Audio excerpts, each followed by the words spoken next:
Sir basic ಪ್ರಶ್ನೆ sir, ಈ 14 site ವಿಚಾರಕ್ಕೆ ಸಂಬಂಧಪಟ್ಟಂಗೆ ಸರ್, ಅಂದರೆ ಕೆಸರೆ ಜಮೀನು ನಿಮ್ಮ ಸೋದರ ಮಾವ ಇದ್ದಾರೆ ಸರ್ ಮಲ್ಲಿಕಾರ್ಜುನ ಸ್ವಾಮಿ, ಅವ್ರು ತೆಗೆದುಕೊಂಡಿದ್ದು ನಿಮ್ಗೆ ಗೊತ್ತಿತ್ತಾ ಸರ್?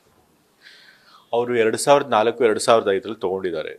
ನನಗಂತೂ ಅದ್ರ ಬಗ್ಗೆ ಮಾಹಿತಿ ಇರಲಿಲ್ಲ. ಯಾಕೆಂತಂದರೆ ನಾನು ಅವಾಗಿನ್ನೂ ಓದ್ತಾ ಇರ್ತೆ. ಅಫ್ಕೋರ್ಸ್ ನಮ್ಮ ತಾಯಿಯವ್ರಿಗೆ ಮಾಹಿತಿ ಇತ್ತೇನೋ, ಖಂಡಿತ ಹೇಳಿರ್ತಾರೆ ಈ ರೀತಿ ತೊಗೊಂಡಿರ್ತೀನಿ ಅಂತ ಹೇಳಿ. ಬಟ್ ತಂದೆಯವ್ರಿಗೂ ಕೂಡ ಇದ್ರ ಬಗ್ಗೆ ಗೊತ್ತಿರಲಿಲ್ಲ. ಯಾಕೆಂದರೆ ತಂದೆಯವರು ಕೂಡ ನಮ್ಮ ಮನೆಯವ್ರು ಏನು ಮಾಡ್ತಿದ್ದಾರೆ ಅದ್ರ ಬಗ್ಗೆ ಎಲ್ಲ ಏನೂ ಗಮನ ಇಟ್ಕೊಂಡಿರೋದಿಲ್ಲ. ಸೊ ಹಾಗಾಗಿ ತಾಯಿಯವ್ರಿಗೆ ಗೊತ್ತಿರುತ್ತೆ ಅಷ್ಟೇ.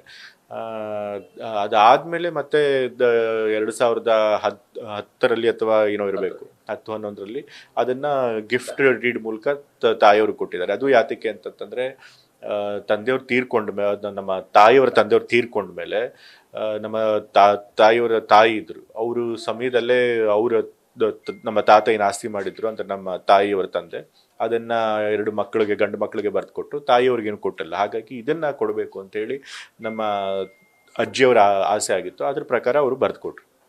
ಸರ್, ಈಗ ಸೋದರ ಮಾವರು ಆ ಭೂಮಿನ ತೆಗೆದುಕೊಂಡಾಗ ಮೂಡದಲ್ಲಿ ಅಕ್ವೇರ್ ಮಾಡ್ಕೊಂಡಿದ್ದಾರೆ ಅನ್ನೋದು ಮಾಹಿತಿ ಗೊತ್ತಿರಲಿಲ್ಲ. ಮಾಹಿತಿ ಮೂಡದವ್ರು ಅಕ್ವೈರ್ ಮಾಡ್ಕೊಂಡಿದ್ದಾರೆ ಅಂತ ಮಾಹಿತಿನೇ ಇರಲಿಲ್ಲ. ಮತ್ತು ಅವಾಗ ಅಕ್ವೈರು ಆಗಿರಲಿಲ್ಲ ನನಗೆ ಗೊತ್ತಿರೋ ಹಾಗೆ. ಈ ಸೈಟು, ಈ ಸರ್ವೆ ನಂಬರ್ ಸೈಟ್ ಏನಿದೆ ಅದು ಅಕ್ವೈರ್ ಆಗಿರಲಿಲ್ಲ.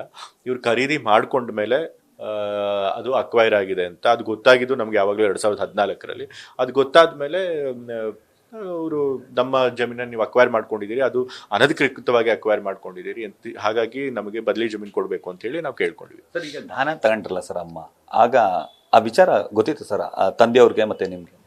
ದಾನ ನಿಮ್ಮ ಸೋದರ ಮಾವ ದಾನ ತಗೊಂಡ ಮೇಲೆ ತಾಯಿಯವ್ರು ಹೇಳಿದ್ರು, ತಂದೆಯವ್ರಿಗೂ ನನಗೂ ಹೇಳಿದ್ರು, ತಗೊಂಡ್ಮೇಲೆ ಗೊತ್ತಾಯ್ತು. ಸರ್, ನೀವು ಶಾಸಕರಾಗಿದ್ರಿ ಸರ್, ಸಾಕಷ್ಟು ಮೂಢ ಸಭೆಗಳಲ್ಲಿ ಭಾಗಿಯಾಗಿದ್ರಿ.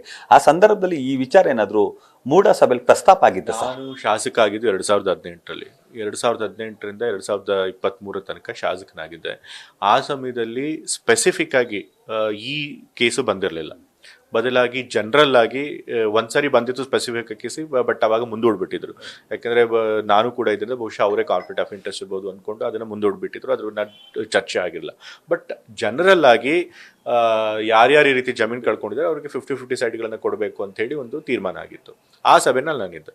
ಸರ್, ಈಗ ಆ ಸಭೆನಲ್ಲಿ ತೀರ್ಮಾನ ಆದಂಥ ಸಂದರ್ಭದಲ್ಲಿ ನೀವು ಇರಲಿಲ್ಲ ಅಂತೇಳಿ ಯಾವುದಾದ್ರೂ ಶಿಫಾರಸು ಪತ್ರ ಏನಾದರೂ ಬರ್ದಿರ ಸರ್? ತಂದೆಯವರು ಏನಾದರೂ ಬರ್ದಿರ? ಇಲ್ಲ, ಯಾರು ಶಿಫಾರಸು ಪತ್ರ ಕೊಟ್ಟಿಲ್ಲ.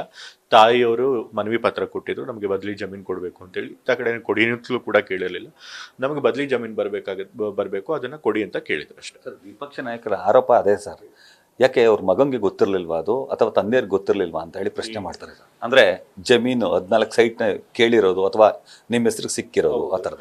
ಯಾರು ಜಮೀನು ಮಾಲೀಕರು ಇರ್ತಾರೆ ಅವ್ರ ಮನವಿ ಕೊಡಬೇಕು, ಮಾಲೀಕರು ಅಲ್ಲದೆ ಅವ್ರು ಕೊಡೋದಕ್ಕೆ ಬರೋದಿಲ್ಲ. ಸೊ ಹಾಗಾಗಿ ತಾಯಿಯವ್ರ ಹೆಸರಿದ್ರಿಂದ ಅವರೇ ಮನವಿ ಪತ್ರ ಕೊಟ್ಟಿದ್ದಾರೆ. ನ್ಯೂಸ್ ಫಸ್ಟ್, ನಿರ್ಭೀತಿಯಿಂದ ನಿಮ್ಮ ಪರವಾಗಿ.